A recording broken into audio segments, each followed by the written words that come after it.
We are living in an era of constant performance. From the moment we wake up, we are conditioned to look for a signal that we are doing okay. We check our notifications, we track our metrics, and we wait for that external nod of approval before we feel justified in the work we are doing. But there is a fundamental flaw in this architecture. When you build your sense of worth on the shifting sands of other people's opinions, you are essentially outsourcing your internal compass. The most successful people I have studied, the ones who leave a lasting impact, do not operate this way. They have mastered something far more profound: radical self-approval. They don't wait for someone else to tell them their vision is worthy. They give themselves permission to pursue it. When you rely on external validation, you are a passenger in your own life, constantly adjusting your trajectory to please the crowd. But when you lean into radical self-approval, you become the captain. You stop asking, does this look good to them? And start asking, does this align with the purpose I set out to serve? This doesn't mean you stop listening to feedback. It means you stop letting feedback dictate your value. There is a massive difference between learning from the world and needing the world to tell you that you are enough. The craving for external validation is a trap because it is endless. You get one compliment and you are satisfied for an hour. Then you need another and another. It is a hunger that can never be satiated. Radical self-approval, on the other hand, is a practice of self-reliance. It is the quiet, steady understanding that your contribution is inherently valuable, regardless of the applause or the silence that follows. When you stop chasing the validation of others, you finally have the energy to pursue the things that actually matter. You stop performing for the audience and you start building for the future. Keynote's external validation is a temporary fix. Seeking approval from others provides only a fleeting boost to your confidence and creates an endless cycle of needing more. The danger of outsourcing worth, relying on others' opinions, means you have surrendered control over your own internal compass and sense of value. Approval vs. feedback. Distinguish between using external data to improve your work and needing external approval to validate your existence. Internal permission. True leaders give themselves permission to execute their vision without waiting for a consensus or a green light from the crowd. Energy redirected. By eliminating the need for external applause, you free up significant mental and emotional capacity to focus on your actual goals and purpose. The idea that external validation is a temporary fix is something we see play out every single day in our modern lives. Yet we rarely pause to analyze the underlying mechanics of why it fails us. When we look at how human behavior is wired, seeking approval from the outside world functions exactly like a short-term stimulant. Imagine you are working on a major project, pouring hours of your life into a creative endeavor, or launching a new initiative. The moment you share it with the world and receive praise, a compliment from a colleague, a high-performing metric on a dashboard, or a nod of agreement from a peer, your brain experiences a rush. It feels incredibly good. It validates the long hours, the late nights, and the sacrifices you made. But if we examine that feeling closely, we quickly realize it has an expiration date. That feeling of security and accomplishment does not last. By tomorrow morning, or even just a few hours later, the high wears off, the quiet anxiety creeps back in, and you find yourself right back where you started, needing the exact same injection of approval just to feel okay about what you are doing. This creates a deeply unsustainable cycle because external validation is inherently addictive. When you rely on the applause of others to fuel your motivation, you are setting yourself up for an endless chase. You become like a runner who is trying to survive a marathon by drinking tiny sips of sugary water. It gives you a quick burst of energy for the next mile, but it does nothing to build your deep, core stamina. The next time you face a challenge or a moment of self-doubt, the memory of yesterday's compliment cannot sustain you. You are forced to go back to the audience and perform again, altering your behavior, softening your stance, or shifting your goals just to ensure that the next hit of approval keeps coming. This is how original ideas get diluted and how true leadership gets compromised. Instead of asking what is right, what is necessary, or what serves the deep purpose of the mission, we start asking what will get the fastest, most favorable reaction from the room. We trade our long-term vision for short-term comfort. The structural flaw here is that external praise is completely outside of your control. The audience is fickle. The market changes. People are preoccupied with their own lives, their own stresses, and their own goals. If your sense of stability depends on how they react to you on any given Tuesday, you have placed your emotional and professional well-being into a system that is entirely unpredictable. When the applause is loud, you feel like a genius. When the room goes quiet, you feel like a failure. But the truth is, the quality of your work, the depth of your character, and the validity of your vision did not change in that silence. Only the external feedback changed. True resilience comes from understanding that external validation is a lagging indicator of success, not the foundation of it. It is nice when it happens, but it cannot be the reason you get out of bed in the morning. When we build a practice of radical self-approval, we break free from this exhausting cycle. We learn to look inward for our baseline standard of excellence. We evaluate our progress based on our own integrity, our own effort, and our alignment with our core values. This doesn't make us immune to criticism, nor does it make us arrogant. Instead, it anchors us. It gives us the steady, quiet confidence to stand by our decisions and continue doing the hard, necessary work, regardless of whether the world is cheering, criticizing, or simply not paying attention. When you outsource your worth to the opinions of others, you are fundamentally surrendering the most valuable asset you possess to your internal compass. To understand the gravity of this choice, we have to look at what an internal compass actually does. It is your deep, quiet sense of direction. It is the voice that tells you what is right, what matters, and where you should go next based on your core values, your vision, and your unique perspective. When that compass is intact, you can navigate through the most chaotic storms because your heading is determined from within. But the moment you begin prioritizing external validation, you take that compass out of your own hands and hand it over to the crowd. You effectively give a group of strangers, peers, or critics the power to decide which way you should walk. This is a dangerous way to live and create because the crowd does not know your destination. They do not know your purpose. They do not understand the sacrifices you are willing to make, and they do not have to live with the consequences of your choices. The immediate consequence of outsourcing your worth is that your decision-making process becomes reactive rather than intentional. Instead of moving toward a goal because it aligns with a profound sense of mission, you start moving toward whatever choices will minimize criticism and maximize immediate consensus. You begin to look at every idea, every project, and every personal belief through the lens of how it will be perceived by the outside world. If a bold, original concept risks making people uncomfortable or inviting skepticism, you instinctively pull back. If an uninspired, safe path guarantees polite nods and easy approval, you gravitate toward it. Over time, this subtle daily conditioning erodes your authenticity. You become a master of adaptation, shaping yourself into whatever version the room desires.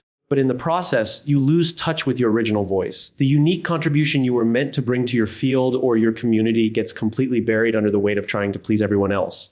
Furthermore, relying on others to define your value creates an underlying chronic state of insecurity because you've given away control over your own self-worth. Your emotional stability is entirely at the mercy of factors you cannot influence. If you receive praise, you feel a temporary surge of confidence, but it is immediately followed by the fear of losing that praise. If you encounter silence or criticism, it doesn't just feel like feedback on your work. It feels like a devastating verdict on your identity. You begin to view every meeting, every interaction, and every presentation as a trial where your very value as a human being is being judged. This is an incredibly heavy and exhausting way to operate. It drains the creative energy and mental clarity that you should be investing into solving complex problems and doing great work. Instead of focusing on execution, your mind is constantly running background simulations, trying to predict how people will react and how you can manage their perceptions. To break out of this trap, you have to actively reclaim ownership of your internal compass. This requires a conscious shift from asking, am I accepted by them, to asking, am I acting with integrity according to my own standards? Reclaiming your worth does not mean you become arrogant or completely isolated from the world. It simply means you establish a firm boundary between what you do and who you are. You recognize that your value is a fixed, non-negotiable reality, not a variable score that fluctuates based on public opinion. When you anchor your worth internally, you gain the freedom to take real risks. You can fail, you can pivot, and you can endure periods of intense criticism or profound loneliness because the core of who you are remains completely untouched. You stop being a passive passenger driven by the unpredictable winds of external approval, and you finally become the active captain of your own trajectory, guided by a steady, unwavering light from within. Distinguishing between external data that helps improve your work and the external approval that validates your existence is one of the most critical boundaries any individual can establish. To operate effectively in any field, we must understand that feedback and approval are fundamentally different forces, yet we constantly confuse the two. Feedback is objective, practical, and constructive. It is a metric, an observation, or a critique of a specific output. When a scientist looks at data from a failed experiment, or when a builder measures a structural misalignment, they are engaging with feedback. It tells them what is working and what isn't working in the system they have built. It is an essential tool for growth, refinement, and mastery. Approval, however, is entirely emotional and personal. Approval is not about the work. It is about the person doing the work. It seeks a verdict on worthiness, asking the question, am I acceptable? When we confuse these two concepts, we compromise our ability to learn from the world around us. We take objective data that could make our work better and treat it as a personal attack, or conversely, we chase polite applause that leaves our work completely unimproved. When you learn to separate feedback from approval, your relationship with criticism transforms entirely. If someone reviews a project you have created and points out a structural flaw, a logical gap, or a missed opportunity, a person chasing approval feels crushed. They interpret the critique as a sign that they themselves are a failure, which triggers defensiveness, denial, or a total loss of confidence. But a person anchored in radical self-approval looks at that exact same critique very differently. Because their personal worth is already a settled matter, they can look at the data objectively. They see the critique not as a weapon against their identity, but as an asset to their execution. They can calmly ask, is this observation accurate? Does incorporating this change make the final outcome stronger? If the answer is yes, they adapt immediately without any damage to their ego. If the answer is no, they can set the comment aside without bitterness. By removing their sense of self-worth from the equation, they unlock a massive competitive advantage, the ability to process raw, honest data rapidly and use it to achieve excellence. Conversely, the obsession with approval actually blinds us to useful feedback. When we are desperate to be liked and validated, we subconsciously filter out the very truths we need to hear to grow. We seek out echo chambers. We ask for opinions from people we know will only say nice things, and we interpret polite nods as proof that our strategy is flawless. This is how organizations stall and how individuals plateau. Polite approval is often the enemy of high performance because it masks underlying issues that require urgent attention. True leaders and creators do not look for comfort, they look for truth. They understand that a harsh, precise piece of feedback from a trusted critic is infinitely more valuable than a standing ovation from an uncritical crowd. They actively seek out the friction of honest critique because they know that friction is what sharpens their tools. They treat their ideas as hypotheses to be tested rather than fragile extensions of their own ego that must be protected at all costs. Ultimately, drawing this line changes how you interact with the world. You stop viewing every room you enter as a courtroom where you are on trial, and you start viewing it as a laboratory where you are experimenting and learning. You can listen deeply to your critics, learn from your competitors, and pivot when your data tells you that your current approach is wrong, all while maintaining absolute internal peace. You no longer need the world to tell you that you are enough because you have already decided that you are. This freedom allows you to look at the world clearly, accepting the data that helps you build something greater, while completely ignoring the noise that is meant to pull you off course. The concept of internal permission is the defining characteristic that separates those who merely follow trends from those who actually shape the future. In almost every aspect of our societal training, we are taught to wait for a green light. From the time we enter the educational system, we are conditioned to look for an authority figure to grade our work, validate our path, and tell us when it is time to move to the next level. We carry this exact same conditioning into our adult lives and professional careers. We wait for a committee to agree with our thesis. We wait for a manager to recognize our hidden potential, or we wait for a market consensus to form before we dare to execute a truly original idea. But if you look closely at the history of breakthroughs, innovation, and profound leadership, you quickly realize that waiting for a consensus is a recipe for mediocrity. True leaders do not wait for the crowd to give them permission to execute their vision. They grant that permission to themselves. They understand that if you wait for everyone in the room to understand and agree with your direction before you take the first step, you will only ever move at the speed of the slowest and most cautious mind in that room. Giving yourself internal permission means accepting the reality that your vision will likely face skepticism, silence, or outright pushback in its early stages. This is a natural law of innovation. By definition, a truly original or transformative idea cannot have a pre-existing track record of success. It cannot be backed up by a mountain of historic data, and it will not fit neatly into the existing frameworks that people use to feel comfortable. If it did, it wouldn't be innovative, it would be conventional.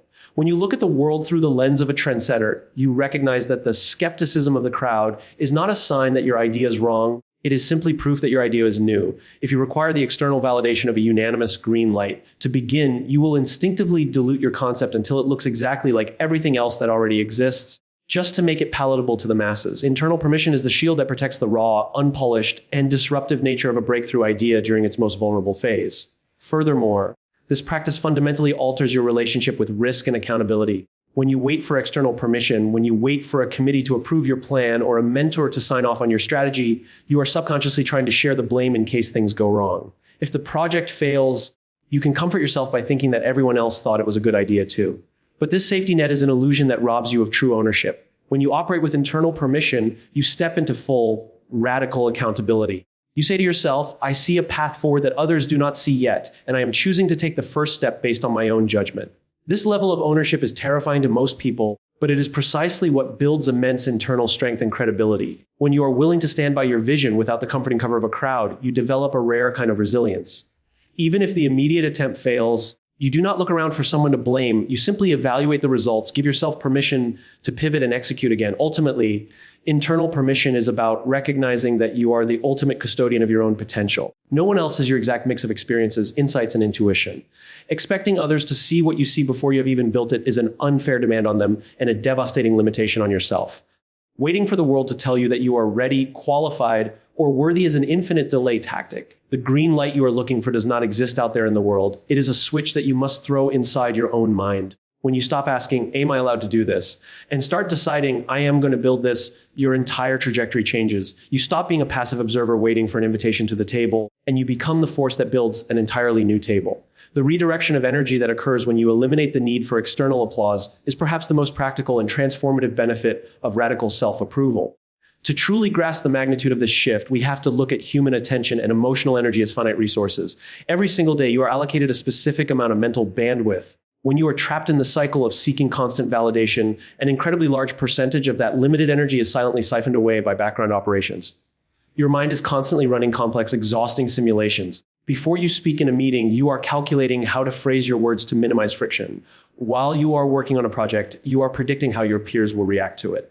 After you hit submit or launch an initiative, your focus is entirely consumed by monitoring the aftermath, tracking the metrics, and waiting for the emotional payoff of approval. This is not productive work, it is cognitive overhead. It is a massive, invisible tax that you are paying just to maintain a fragile sense of social security. When you make the conscious decision to anchor your worth internally, you effectively plug all of these energetic leaks. The immediate result is a massive, sudden surplus of mental clarity and emotional capacity. All of that creative energy that was previously wasted on perception management, overthinking, and anxiety is suddenly reclaimed and routed back into your actual work. Instead of spending 50% of your brain power worrying about how people will perceive your execution, you can now invest 100% of your focus into the quality of the execution itself. This is why individuals who master self-approval often experience an exponential jump in their actual performance and output. They aren't necessarily working more hours. They are simply working with an unfragmented mind.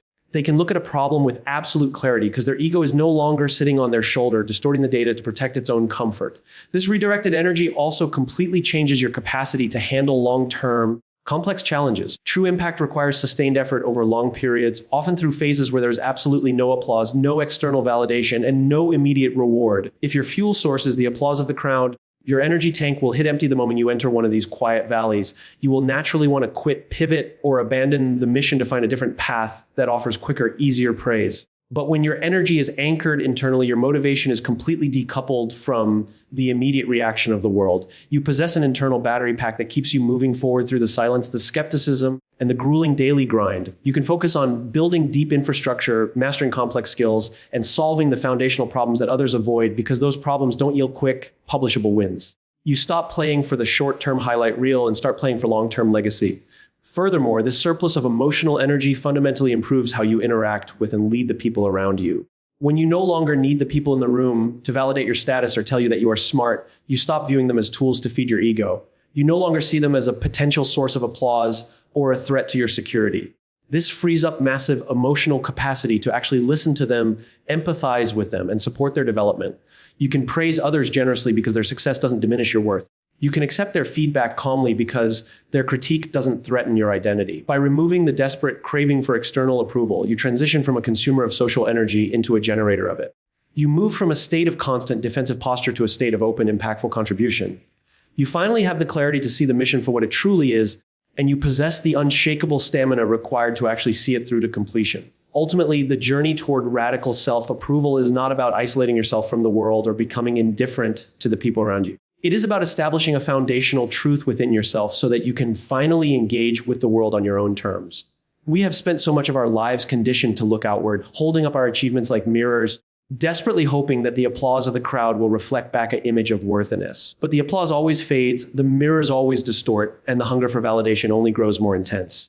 When you choose to reclaim your internal compass, when you commit to separating objective feedback from your personal value, and when you grant yourself the internal permission to execute your vision, the entire architecture of your life shifts.